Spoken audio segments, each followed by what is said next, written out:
Welcome to Mapping Success. I'm Dr. Marie Morse, and we're turning dreams into destinations.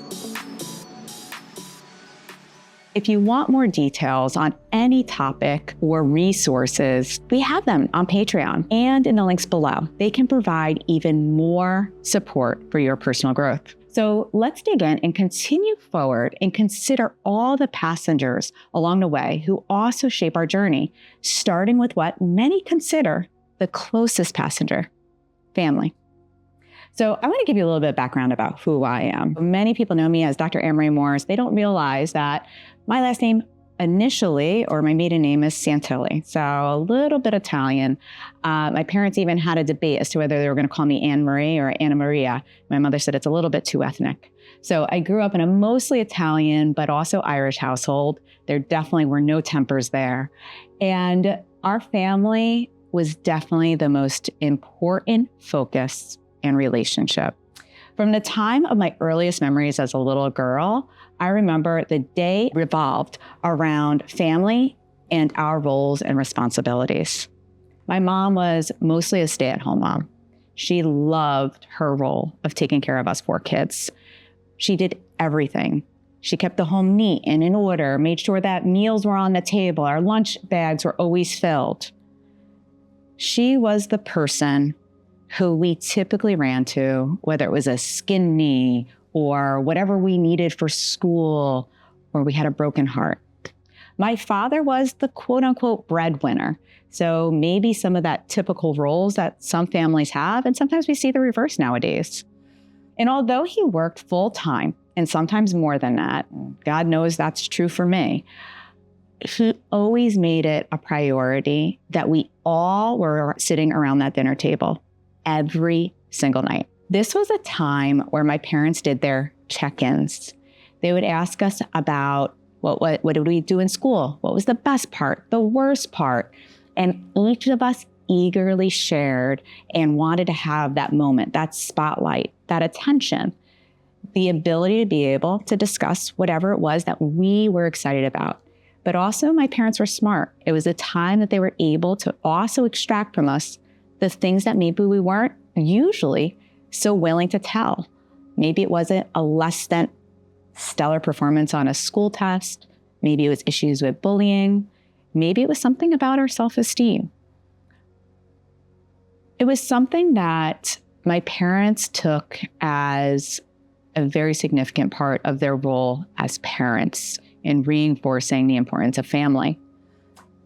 As we got older, though, especially as we got more autonomous and maybe a little bit hard-headed, and yes, I'm talking about those teenage years and young adulthood, we started to resist these shared dinner times. And to that, my parents were absolutely unbending. It definitely created a lot of fights between us and my siblings, and my parents. And frequently the response was, my house, my rules. Really is an argument there. But now I realize why. It wasn't my house, my rules. It was to foster a key element that is necessary for all successful relationships: communication. Effective communication requires purposeful, intentional, active listening, which my parents were doing, and honest, timely expression, which they were eliciting from us, and providing honest and timely response. This can be verbal, it can be non-verbal. Verbal. If I could speak, that would be helpful. And again, an illustration in real time of effective or not as effective communication. This is where we can start to bring back the idea of emotional intelligence. Remember, self-awareness, self-management, social awareness, social management. All of those elements were being illustrated by that dinner time. In a story I shared about my own family experience, it may have changed our teenage time resistance if at some point during any of those dinners, there was actually a conversation that pointedly illustrated to us, especially those developing brains, why we ate together, what was so critical, why it was important for my parents to know about our day, To this, you may be thinking, well, isn't that obvious? Well, it's obvious when I break it down in this way, but to some teenagers or young kids, it definitely isn't. But also to just make a point, in any situation where you want to either nurture emotional intelligence or anything that you want to be learned and be recalled later on, it makes it more likely to become a formed skill with cross-functionality if you actually name what it is. During childhood is our most rapid brain growth with the greatest degree of opportunity and vulnerability.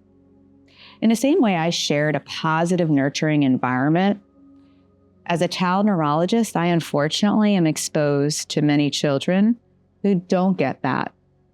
They instead experience something called ACEs, or adverse childhood events. There are literally hundreds of thousands of children a year who are experiencing some form of abuse or neglect and experiencing adverse childhood events. What is challenging is that ACEs have been shown to have life-lasting impacts on the brain development and how it functions, changes the behaviors even into adulthood. These can have deleterious impacts on emotional processing, mood, behavior, cognition, academics, success, career potential, earning potential, and future relationships. With such far-reaching and long-lasting impact, it is necessary for us to examine where we have been to better shape where we're going. We're on a journey. This is what it's all about. We can't just blindly move forward without allowing us to understand how our own history impacts it. We don't want to be reflective of the saying, history repeats itself. History informs on the future we want to live in. So even though ACEs can have this lifelong impact, I want you to be empowered and be able to abandon any tendency towards a victim mentality. In other words, I want you to be the voice of what can I do in any situation, not what is being done to me. Although ACEs can cause these long-lasting impacts, doesn't mean you're hopeless. If you're a person who has some of these, we all do. We all have emotional experiences, whether it was in our presence of our family or friends, school, you name it. They shape who we are. However, the best way to address these is partnering with a psychologist who are going to allow us the skills to be able to better manage how they've impacted us. It is important for us to be able to do these things. It also is important to identify that the beauty of changing your mindset from being stranded at a specific point, and in these situations, point in time, and turning these experiences instead into milestones or mile markers allows you to use these to serve as a reference point in your journey and not a dead end. So I've shared a lot about what my childhood experience has been like, just in regards of a short period of time. One of the things that many times I identify is that by me sharing and being vulnerable about what it is that I've experienced and how it shaped my own life and maybe even how I parent, typically causes people who I'm speaking to immediately have that same reflection for themselves. Whether it's that you heard that story about how we ate dinner and you started thinking about dinners with your own family, or maybe you never eat dinner with your family. Everyone got their food and sat in front of the TV. And maybe you think about how that impacted you. You already are set up for an exercise that I would really want you to consider doing. Consider some early mile marker in your life with your family and how did it influence you at that time? Did it cause you to slow down, speed up? Did you have a detour or even a crash collision? What about now? When you reflect on that, how has it influenced the course you have taken? The beauty of this exercise, when you're examining both your personal and social awareness and even management, previously and even now, It's this amazing juxtaposition to look at the same exact circumstance through the lens of when you were a child or an adolescent, or maybe even 5 years ago, as a younger version of who you were, and now where you're at. Did you come to the same conclusions? Did you realize that there were lessons learned that weren't learned at that time, but only to be appreciated now? This is where frequently I tell my husband, everything happens for a reason. And with time, for me, I am a spiritual person. I say God reveals himself, but I always also say in medicine, time is my best diagnostic tool. Time reveals the answers that we didn't even know we were looking for. So let's look at the fact that instead of being a hot-headed teen, I'm now a mother of 2 children. I'm a fully attentive mother, trying to coax responses at my own 2 little ones and purposefully share with them the why. I've learned that the value of eating dinner with my family had really contributed to the strength of the family as a unit, but it also helped in yielding better communication. But I've added in the layer of purposely saying to my children, I ask about your day because it's important and it matters. And it allows for me to be able to better support you. Whether you need it or not, I want to be your cheerleader. It is really important because my children will now do the same thing back to me and my husband. Mom, Dad, how was your day? What was the best part of it? It has created a bi-directional communication, even with children as young as 4 and 7 years old. There are times where we even add in little cards that will have thoughtful questions for children to respond to that encourage emotional development and nurture our relationship. Although this is what we do at dinner, this isn't the only time of day. We actually further reinforce these points each night with their bedtime routines. Not only for my children do we again revisit the positives from the day, we also look at what is it that you're looking forward to tomorrow and remind them of how critical a great night's sleep is for their best day every day. This is a trick that I encourage you to even adopt for yourself. Your best night's sleep starts from the time you open your eyes, and your best days start with your best night's sleep. For me, there are many guiding principles in my life that are based on my upbringing. My mantra for work, and I say it like on repeat, is the key to our success for my team as child neurologists is trust, respect, communication, best-in-class care, and teamwork. You can replace the best-in-class care to best-in-class whatever it is that's important to you. And those really are great foundational skills. This is with communication being the keystone. Surprise, surprise. It's based on the fact that my father used to say to me all the time, Anne-Marie, trust, respect, communication. These are your foundational elements for any relationship. If you don't have them, you don't have a relationship. And of course, I would always try to debate it, but it's true. It doesn't matter if it's a friendship, romantic relationship, business relationship. If these principles aren't there, you don't have anything. This has greatly influenced my social awareness and management. It's given me that, spidey sense that something feels off.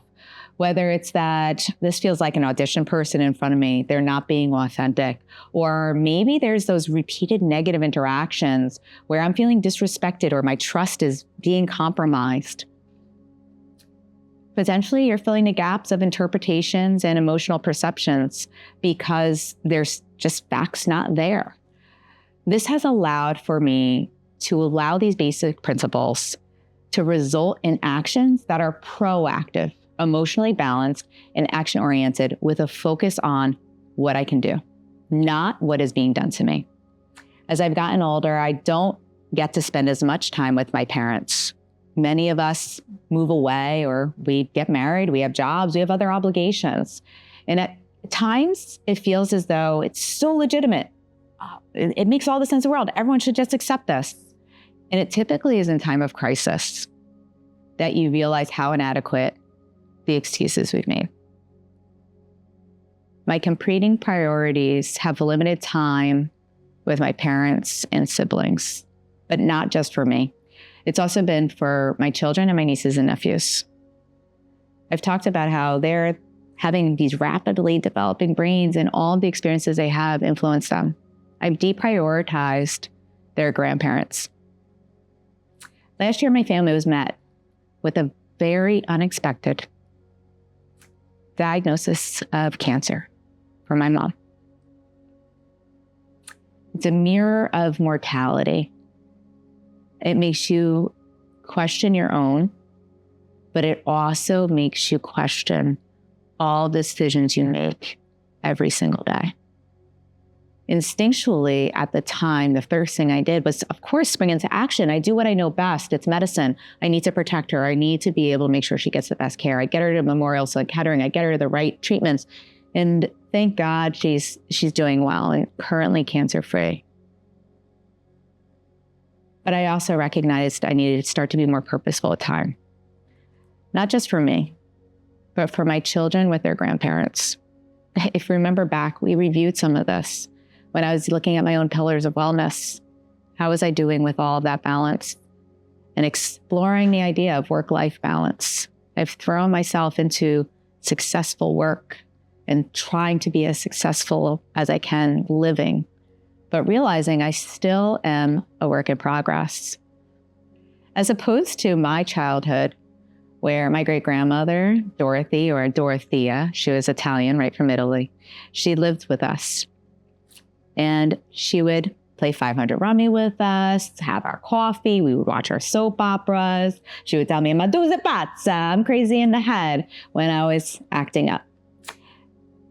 And we shared multiple shared birthdays. September 2nd, she was a Virgo as well. Explains a lot of why we got along so well. My children are now only seeing their grandparents at most a couple of times a year, every few months. A stark reminder for me that I'm also still experiencing detours.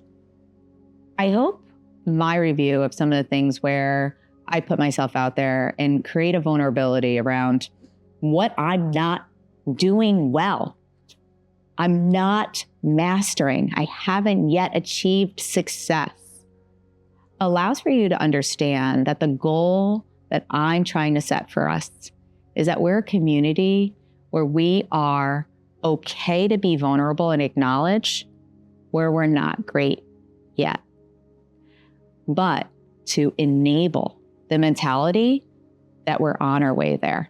We reflect on family and how they are the earliest relationships for many of us that greatly shape who we are today. We allowed ourselves the opportunity to purposefully examine this relationship, examine prior memories that we reflect on and can look at through the lens that we had as a child or an adolescent and how it looks the same or different today. This has put us back in the driver's seat. It's helped further delineate that destination that we want to be. It's helped us to crystallize the dream that we've had of who it is that we want to be to a place where we actually can go.